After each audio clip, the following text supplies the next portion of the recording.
অনেকটাই অনেক আছে। আজকের অনুষ্ঠানটিও আমাদের ঐক্য চিন্তার একটি ফসল বলে আমি মনে করি, কারণ আমরা প্রায় সকলে এসেছি এখানে যারা আছে। বাংলাদেশে বর্তমানে আমাদের প্রতিদ্বন্দ্বী আছে নিজেদের মাঝে, কিন্তু প্রতিপক্ষ এখন আর আমাদের ভিতরে নেই। এটা আমাদের জন্য একটা বিরাট সুবিধা। এই অবস্থার ভিতরে কতগুলো মৌলিক বিষয় বোধহয় আমরা ঐক্যবদ্ধ হতে পারি, আমরা একসাথে এগিয়ে যেতে পারি। সেই জন্য ঐক্যবদ্ধ কমিশনও কাজ করছে এবং প্রাইভেট লেভেলে নানা পর্যায়ে আপনারা কাজ করছেন, আমরা কাজ করছি। আমরা অ্যাচিভ করতে পারবো, এটা আমি বিশ্বাস করি। আমরা শুরু থেকে বলেছিলাম যে বিচার এবং সংস্কার এই দুটি আমাদের জন্য মধ্যে সুযোগ আছে, প্রয়োজন আছে, তো সবটাই প্রয়োজন ছিল, কিন্তু এখন সুযোগটা তৈরি হচ্ছে। এই অপরচুনিটিটাকে আমাদের সকলে আন্তরিকভাবে কাজে লাগানোর চেষ্টা করা উচিত বলে আমরা মনে করি।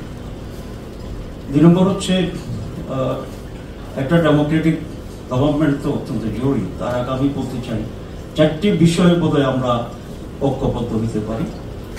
এক হচ্ছে স্বাধীনতার সার্বভৌমত্ব।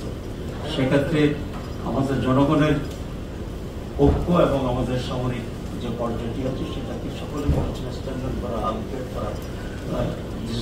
সেকেন্ড হচ্ছে আমাদের সাস্টেনেবল ডেমোক্রেসি, এটার ব্যাখ্যা আপনারা সকলেই আমার চেয়ে আপনার সকলে বলা যায়। 2 নম্বর হচ্ছে একটা ফেয়ার ইলেকশন, যেটা অভাবের কারণে বাংলাদেশ আজকে এরকম অবস্থায় পতিত হয়েছিল বিফোর ফিফথ অফ অগস্ট। আর করাপশন ফ্রি বাংলাদেশ, এটা আমাদের একটা মেজর ইস্যু। আমরা যদি এখানে একমত হতে পারি তাহলে আমি মনে করি আমরা অনেক অগ্রসর হতে পারবো। লাস্ট আমি যে কথাটা বলতে চাই, যেহেতু অনেক কথার সময় নেই, সেটা হচ্ছে একটি ইলেকটেড ডেমোক্রেটিক গভর্নমেন্ট আমাদেরকে অনেক সমস্যার সমাধান করে। এক্ষেত্রে একই দল এক এক কথা বললেও আমি মনে করি এখন 26-এর ফার্স্ট হাফে, যেটা ফেব্রুয়ারি বলা হয়েছে, সরকার জুলাই বলা হয়েছে, এখানে ফেব্রুয়ারিতে নির্বাচন হওয়ার ক্ষেত্রে বাংলাদেশ জামাত ইসলামের কোনো ধরনের কোনো আপত্তি নেই। কারণ আমরা শুরুতেই যেটা আমরা বলেছিলাম যে ডিসেম্বর টু জুন, তারপরে সে আমরা কনসাইজ বলেছি ডিসেম্বর টু জুলাই। তো সুতরাং ফেব্রুয়ারি জুলাইয়ের ভিতরে পড়ে, এখানে কোনো অ্যান্টিবায়োটিক কিছু নেই। সবাই বলছে আবার বলার জন্য, আমি আবার 2বার বলি। আমরা বলেছি যে ডিসেম্বর থেকে এপ্রিল, এর মাঝে ফেব্রুয়ারি এখানে কন্টেইনড, সুতরাং এখানে আমাদের কোনো আপত্তি নেই।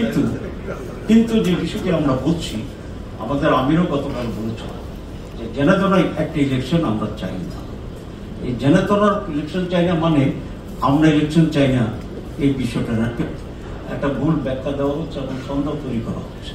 আর জেনাতন ইলেকশন যদি কেউ চান, আমরা তাদেরকেও চাই না, কারণ এরকম জেনাতন ইলেকশন যারা করেছিল তাদেরকে তো আমরা বিতাড়িত করেছি।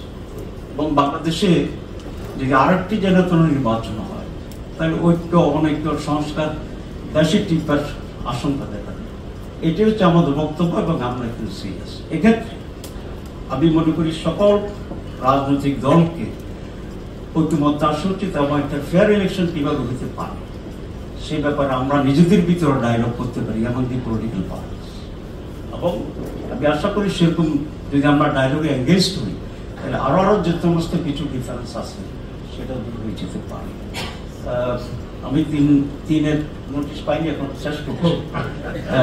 4 মিনিট হয়ে গেছে। তাহলে ধন্যবাদ। আমার মূল কথা হচ্ছে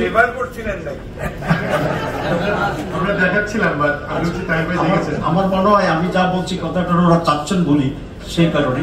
আর খসরু ভাই 1 মিনিট এমনি নিয়েছে আমার কাছ থেকে।